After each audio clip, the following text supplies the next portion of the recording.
একটি ছোট গ্রাম, গভীর রাত, সবাই ঘুমে মগ্ন। হঠাৎ মাটি কেঁপে উঠল, বাড়ির দরজা জানালা দুলতে লাগল। মানুষ দৌড়ে বেরিয়ে গেল রাস্তায়। কেউ কাঁদছে, কেউ কালেমা পড়ছে, কেউ দিশেহারা। এই গ্রামে বসবাস করতেন একজন যুবক, রাশেদ। নামাজ কালেমা জানতেন, কিন্তু নিয়মিত আমল করতেন না। গুনাহে ডুবে থাকা দিন কাটছিল Allah তার। forgive me.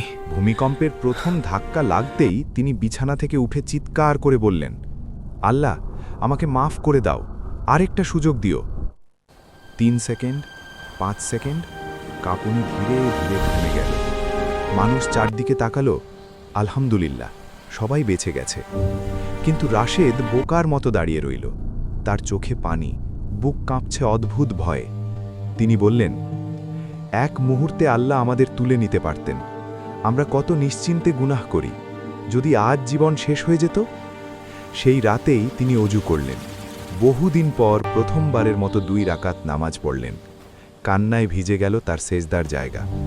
পরদিন তিনি গ্রামের লোকদের বললেন, Together, ভাইয়েরা, we can build a brighter ভূমিকম্প future আমাদের for our ভয় village. দেখাতে আসে না, আমাদের জাগাতে আসে। তওবা করার সুযোগ থাকতে থাকতে ফেরত ফিরে আসি। সেদিন থেকে রাশেদের জীবন বদলে গেল। নামাজ, দোয়া, কুরআন সব কিছু তার জীবনে ফিরে এলো।